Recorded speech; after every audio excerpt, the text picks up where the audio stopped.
Human life is simply change. അതെന്താ അറിയും, നിങ്ങൾ ഈ ലോകത്തിലെ ഏറ്റവും വലിയ സുരക്ഷിതമായ ഏറ്റവും വലിയ നിക്ഷേപം എന്ന് പറയുന്നത് പണസമ്പാദനമോ വിദ്യാഭ്യാസമോ ലിപ്സ്റ്റിക് അടിക്കലോ ഡിഗ്രി നേടലോ മറ്റുള്ളവരെ പരിഹസിക്കലോ 1000 കോടി ഡെപ്പോസിറ്റ് മറ്റുള്ളവരെ ചൂഷണം ചെയ്യലല്ല. ഈ ലോകത്തിലെ ഏറ്റവും വലിയ നിക്ഷേപമാണ് ചേഞ്ച്, മാറ്റം. നിങ്ങൾക്ക് മാറ്റം വന്നാൽ മാത്രമേ മറ്റുള്ളവരിൽ നിങ്ങൾക്ക് മാറ്റം വരുത്താൻ പറ്റൂ. As a psychologist are you correct or not? Correct. നിങ്ങൾക്ക് മാറ്റം വരുത്താതെ നിങ്ങൾ കള്ളുകൂടിയിലാണെങ്കിൽ മറ്റവനെങ്ങനെ കുടിക്കരുത്, നിങ്ങൾ സത്യസന്ധനല്ലെങ്കിൽ നിങ്ങൾ എങ്ങനെ മറ്റുള്ളവർ നിങ്ങൾക്ക് മാറ്റം വന്നാൽ മാത്രമേ ഇതാണ് ഏറ്റവും വലിയ. അപ്പം നിങ്ങൾ ഇന്ന് മുതൽ സ്വയം മാറി 10 പേരെ മാറ്റണം, നല്ല മനുഷ്യരായി. നമ്മുടെ ഭാരതത്തെ 2047 ഇപ്പം ഞാൻ കൊടുത്ത ടാർഗറ്റ് 30ആണ്. ലോകത്തിലെ 1ാം സ്ഥാനം എത്തണമെങ്കിൽ നിങ്ങൾ മാറിയേ പറ്റും. അതിനെന്ത് വേണം? അവകാശം പറഞ്ഞാൽ പോരാ. ഇപ്പം സാറ് അവകാശത്തെ പറ്റി രാധാകൃഷ്ണൻ സാർ നിങ്ങളോട് സംസാരിക്കും. അതിലും വലുതാണ് കടമ. കടമയില്ലാത്തവന് ഒരു അവകാശമില്ല. നിങ്ങളൊന്നും ചെയ്യാതെ എന്നോട് പലരും ചോദിക്കണം, സാർ ഞാൻ ഇവിടെ വന്ന് പഞ്ചിങ് മെഷീനിൽ എൻ്റെ ഇൻസ്റ്റിറ്റ്യൂട്ടിൽ സാർ ശമ്പളം തന്നൂടെ. എന്നിട്ട് അവങ്ങനെ മംഗളം മനോരമി വനിതി മൊബൈലിൽ 24 മണിക്കൂറും സിനിമ കാണുന്ന ആളും എൻ്റെ പല ഇൻസ്റ്റിറ്റ്യൂട്ടിൽ ശമ്പളം വാങ്ങുന്നുണ്ട്. എന്താ ജോലി? പഞ്ചിങ് മെഷീനിൽ ഒപ്പിടും, സിനിമ കാണും. ഞാൻ എങ്ങനെ ശമ്പളം കൊടുക്കും? ഈ രീതിയിൽ കടമകൾ നിർവഹിച്ച് നിങ്ങളിപ്പോൾ രാധാകൃഷ്ണൻ സാറെടുത്ത് കേസ് കൊടുക്കാൻ പോയി ഹ്യൂമൻ റൈറ്റ് വൈകി. നിങ്ങളുടെ കടമകൾ എന്തെന്ന് നിങ്ങൾക്കറിയണം. എന്നിട്ട് വേണം നിങ്ങളുടെ അവകാശം പറയാം. അല്ലാതെ എനിക്ക് ഇത്ര ശമ്പളം കിട്ടണം മാസം ഗവൺമെൻറ്റിനോട് സമരം നടത്തുന്നുണ്ട്. കേസ് എല്ലാവരും അവരവരുടെ ഉത്തരവാദിത്തങ്ങൾ ചെയ്യുന്നുണ്ട്. ഉത്തരവാദിത്തം ചെയ്യാത്തവൻ എന്ത് കടമയും. അപ്പോൾ അത് തിരിച്ചറിഞ്ഞുകൊണ്ട് ഞാൻ ഈ ഇന്നത്തെ പരിപാടി ഉദ്ഘാടനം ചെയ്യാൻ ഇപ്പം MLA 5 മിനിറ്റാണ് പറഞ്ഞിരിക്കുന്നത്. 10 മിനിറ്റ് കൊണ്ട് എത്തും.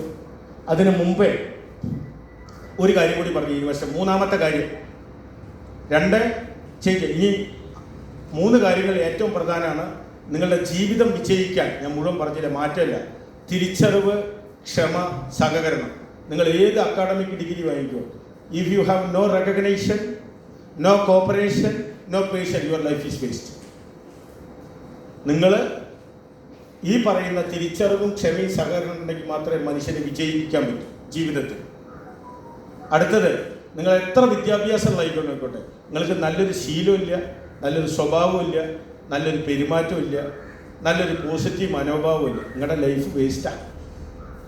അതുകൊണ്ടാണ് ഞാൻ ഇന്നലെ IMAയുടെ ഡോക്ടർമാരെ പഠിപ്പിക്കേണ്ട ഒരു ഗതികേട് വന്നു. പലരും പറഞ്ഞു, സാറേ പല ഡോക്ടർമാരും ഗ്രിപ്പിട്ട് നോക്കിയിരുന്നു. ചിലർ കേരളത്തിലെ ഉന്നതനായ ഒരു ഡോക്ടറെ എൻ്റെ പ്രസംഗം കേട്ട് നേരെ ഇങ്ങോട്ട് തലപൊക്കിയിരുന്ന ആളുകൾക്ക് നേരെ ഇങ്ങോട്ട് കുമ്പിട്ടിട്ട് ഷർഷയും. ഞാൻ പറഞ്ഞെന്താ, വളരെ സിമ്പിളായിട്ടുള്ള 5 കാര്യം. നിങ്ങളൊരു ഡോക്ടർ മുന്നിൽ വന്നാൽ നിങ്ങളൊരു 5 കാര്യം പഠിപ്പിക്കണം. ചെയ്യാറുണ്ടോ ചോദിച്ചു IMAയിലെ ഡോക്ടർമാരോട്. ആസ് എ പ്രൊഫസർ അതെ, നോ സർ, ഞങ്ങൾ മരുന്ന് കുറിച്ച് കൊടുക്കും, 1500 ടെസ്റ്റ് എഴുതും, വന്നവനെ ഏതാണ്ട് ഒരു 4-5 ലക്ഷം റുപ്യ ലാബ് ടെസ്റ്റ് എടുക്കും, ഏതാണ്ട് കുത്തുപാളെടുത്തിട്ട് വിടുന്നതാണ് ഒരു മിടുക്കല്ലോ. കാരണം ഞങ്ങൾ 2-3 കോടി റുപ്യ കൊടുത്താൽ സാറേ BBS പഠിക്കുന്നത്. ഞാനവരെ ആധികാരികമായിട്ട് ഇന്നലെ പഠിപ്പിച്ചു. ഒരു വ്യക്തി വന്ന ആദ്യം നിങ്ങൾ 15 മിനിറ്റ് കൗൺസിൽ ചെയ്യണം. ഇന്നിപ്പോൾ ഇന്നലെ വന്ന IMAയുടെ കൗൺസിലിംഗ്. 2, നിങ്ങൾ ന്യൂട്രീഷൻ. ഇത് ഫസ്റ്റ് പ്രയോറിറ്റി ഈസ് ന്യൂട്രീഷൻ. നിങ്ങൾ രോഗികൾക്ക് പറയാറുണ്ടോ ചോദിച്ചു. No sir. Second, exercise. No sir, നിങ്ങൾ എക്സസൈസ് ചെയ്യണം. 3, പോസിറ്റീവ് തിങ്കിങ് വേണം രോഗിക്ക്. നോ സർ, നിങ്ങൾ അടുത്ത 30 ദിവസത്തിനുള്ളിൽ മരിക്കും, ഉടനെ ഒരു ഓപ്പറേഷൻ വേണമെന്നാണ് ഞങ്ങൾ പഠിപ്പിക്കണം.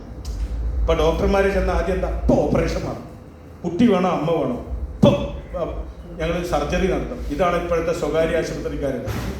പോസിറ്റീവ് തിങ്കിങ് വേണം. 4, യോഗ ആൻഡ് മെഡിറ്റേഷൻ.